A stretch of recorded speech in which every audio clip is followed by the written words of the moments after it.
Good evening, everyone. I'm Sophie Erber. Steve Asplin is on assignment. Tonight on your TV6 Early News, severe weather had many taking cover today across Marquette County. A severe thunderstorm and tornado warning was in effect. We'll have the latest on conditions into the night. A total loss. Fire destroyed a Marquette Township family's home yesterday. This morning, what remained was still smoking. We'll show you what happened. Landing a summer job. Many high school students choose to work when school gets out. We have a few tips tonight on making the interview process a little less nerve-wracking. And the Pier to Prom. Some Westwood High School students had a dance of their own today. We'll take you there and show you how it all started coming up. For Weather Center 6, I'm meteorologist Carl Bonak. Heavy rain fell over parts of central upper Michigan this afternoon. This is the beginning of what will be an unsettled weather pattern for us. Coming up, temperature trends and rain chances into the holiday weekend. I'm Mike Ludlam. In sports, we'll have highlights from a softball game that really doesn't have to do much with softball but the weather. You'll understand when you see the video. And we have a live report from the Honor Flight Banquet as UP veterans get ready to take the trip to Washington, D.C. Those stories and much more tonight on your TV6 Early News. Next. Hello, everyone. At this time, all tornado warnings have been canceled, but a severe thunderstorm this afternoon had many people taking cover. The National Weather Service detected a severe thunderstorm thought to be capable of producing a tornado near Ishpeming around 2:30 this afternoon. No tornado ever formed, but hail was reported in areas like Palmer. Negaunee Public Schools ended up keeping their students from leaving the school until the storm had passed. Kids at Lakeview Elementary were not released until 3:45 p.m. The middle schoolers, some of us were scared, and then we had a lot of the littler kids, they didn't know what was going on. They thought it was just one of their drills, and they were extending it to a longer time for practice. And we actually knew because of our phones and stuff like that, so we were just trying to keep everybody else calm. Again, all tornado warnings at this time have been canceled. Time for our first check-in on weather. And Carl, it was bizarre getting a tornado alert on my phone today. I was actually just pulling into the station and I couldn't believe it because it's rare for the UP, right? It is rare. However, it can happen, and there was strong rotation detected by the National Weather Service in that one storm cell. That's why the warning was issued, though we don't have any reports so far of any touchdowns or any damage associated with it. Take a look at radar and you can see that the area of showers and thunderstorms that move through the central UP now well to the east, weakening into portions of Alger, into Luce County, but farther back to the west, there is a severe thunderstorm warning now in effect for southern Ontonagon and eastern Gogebic counties till 5:45 Central, 6:45 Eastern time. That one cell there that's in extreme southwestern Ontonagon County could produce quarter-size hail and 60-mile-per-hour winds. It's moving to the southeast at about 15 miles per hour. Could affect areas around Paulding here, or should be shortly. We'll keep an eye on that storm, and we'll talk about what should be a rather unsettled and all of a sudden wet weather pattern coming up. All right, thanks, Carl. Because of downpours like this one that we had today, the Iron Ore Heritage Trail is getting some new pavement. Heavy rain was washing away the gravel on a 2-mile stretch just east of Negaunee. The grant money to maintain the trails had already been spent on the gravel, so the Iron Ore Heritage Recreation Authority took $150,000 from their own budget to pave it. Absolutely will last longer. We have a draining system for the water, so we're just very happy.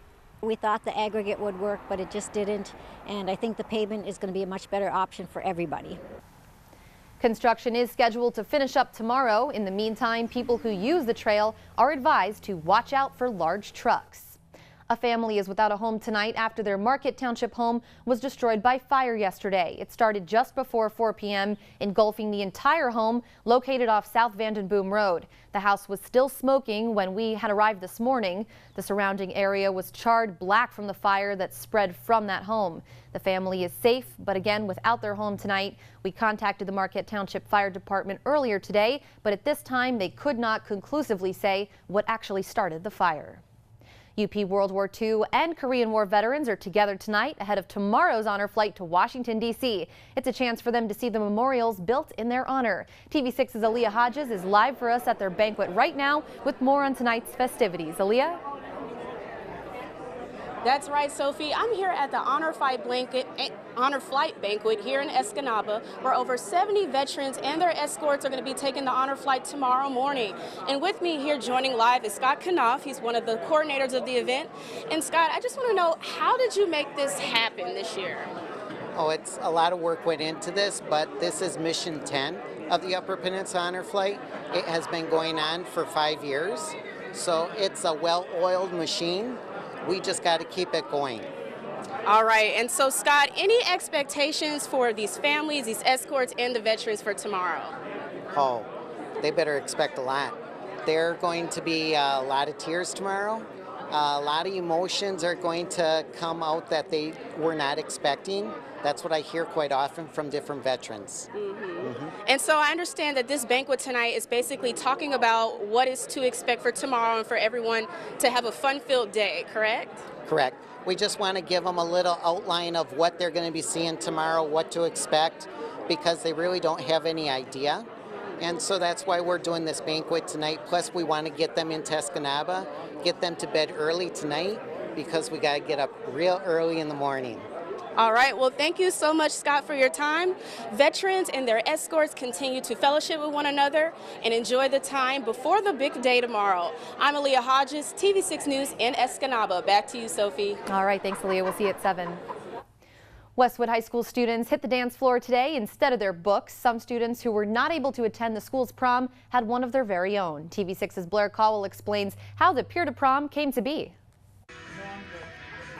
Brittany and Faith noticed that a few of their friends in the severe cognitive impairment class couldn't be at their high school prom. They decided to reach out to their teacher in hopes of giving the students with disabilities a prom of their own, Pier to Prom. These kids are almost like my best friend, and if I had a friend that wanted to go to prom and they couldn't go, I would do my best to make their own prom. It honestly makes me super excited for them and to see how happy they are, and it warms our hearts, and I'm just really excited to see them get in here and have fun like we do at our prom. Some of the students organizing the event are in the peer-to-peer program, which teaches them about disabilities and how to interact with individuals. The students pulled out all the stops for their friends, from a photo booth to food and even a grand march with their friends and family. I've seen a difference in that they are getting more involvement with peers outside of just my classroom, which is great. And with the prom itself, I've just gotten to see them get that excitement of planning a prom and talking about what they're wearing and what they're going to do that they've never gotten to do. The Pier to Prom brought smiles to the faces of all in attendance as they got to break out of class and bust a move. Some were taking full advantage. Is this your jam? Heck, even I got out on the dance floor. I really think that probably the best part they're going to remember is being with their friends and how much that their friends put in for them. That they feel these kids really care about them, and it shows. Blair Caldwell, TV6 News, Ishpeming Township. When we come back tonight, we conclude our series on landing a summer job. So what can high schoolers do to calm their interview jitters? You'll find out tonight right after the break. And later, growing a green thumb generation, a Marquette organization is hoping to inspire some elementary school students to get out and grow. That story following sports. When preparing for that summer job, you want to bring your A game, and it can be a little bit overwhelming to think about having a successful interview. TV6's Ansley Watson explains what employers are really looking for when they're hiring high school students for the summer. When it comes to the professional world, one thing remains true. You need experience to get a job.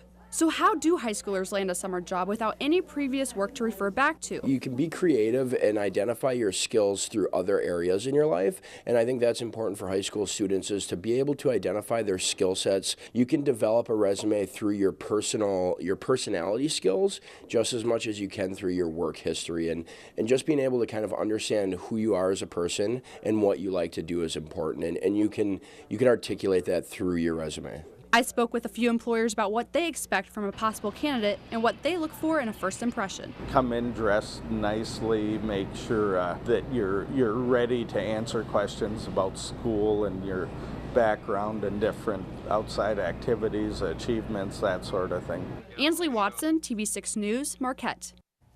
We had a tornado warning this afternoon in Marquette County, but we know how quickly our weather changes here in the UP. Carl has the latest on conditions into the night. But first, a strong rally on Wall Street today with bank and technology stocks leading the way. The Dow Jones gaining 213 points, the Nasdaq up 95. Gold prices dropped $22.20, closing at $1,228 an ounce. And crude oil prices rising 54 cents, finishing at $48.62 a barrel. There's a look at today's most active issues and stocks of local interest. Again, we'll have periods of showers, and as these move through, we can get wind shifts, and it'll be locally cooler close to the Great Lakes. Right now, it looks like we may be getting into a rather wet weather pattern as we head toward the first official holiday of the summer season. No, generally, this isn't a very exciting weather time for you, Carl, but at least we had a little bit of excitement today. A little bit, yes. Fortunately, no touchdowns. Right, absolutely. Thanks, Carl. Now to your Facebook Friday story ideas for the week. First, sunburn. The bright sunshine and warm weather are here, as is the danger of getting too much sun. What are the concerns in being sunburnt? Second, construction in downtown Hancock. Where does the project stand and what's the impact it's having on local businesses? And third, contractors. How do you find a dependable contractor? What do you look for and who should you ask? Those are your choices. Head on over to the TV6 Facebook page, vote for your favorite story and join the conversation. We'll have the winning results on Friday's TV6 Early News. Greg Trick joins us now with what's coming up on your TV6 News tonight. Greg? Sophie, the city of Ishpeming will now be taking a stricter approach on utility bills. We'll tell you about their new policy. Also tonight, students in a building trades class are building a new home in Iron Mountain. We'll show you how it's coming along. Plus, we'll have an up-close look at the last group rehearsal for the Dancing with Our Stars competition on your TV6 News tonight. You may or may not see me in that footage, Starring Greg. Sophie Erber. It was our last big group rehearsal. A couple more days to go. 48 hours. We're putting in a lot of time on that. We have. Everybody has. It's been an amazing cast. Thanks, Greg. A number of area sporting events were canceled today, but Mike Ludlam still has highlights from one that was a little bit unusual, as he says. And good news for Iron River's Nick Baumgartner. Your sports is next. It was upgraded to a flagrant 2, and he was fined $25,000 by the league. The league says it has determined Green's foul was unnecessary and warranted the upgrade and fine, so former Spartan lucks out on this one. And don't forget, all kinds of information is available on our website at uppermichigansource.com. Game 4 of that series is tonight. And it should be a good one. Yes. Thanks, Mike. Well, coming up, we've heard of checking out books at the library, but how about seeds? We'll tell you about it next. Stay with us. Finally tonight, a group called Marquette Growth is hoping to encourage a generation of green thumbs in the area. Recently, they joined a group of students at Graveret Elementary to plant seeds inside the school's hoop house. The group has also started the Queen City Seed Library. It's a cooperative seed exchange that allows planters to check out the seeds, use them, and then return new seeds in their place. So I think it's important to know where your food comes from and the work that goes into it in order to appreciate how good local food tastes. It's nice to get out of the classroom and get your hands dirty in the garden. The kids seem to really enjoy it, and then they get the benefit of eating the food that they've grown. Marquette Growth is also involved in community programs. Last weekend, they held a plant swap at Graveret. And that does it for your TV6 Early News tonight. Thanks for joining us. Nightly News is next, and from all of us here, have a great night, everyone.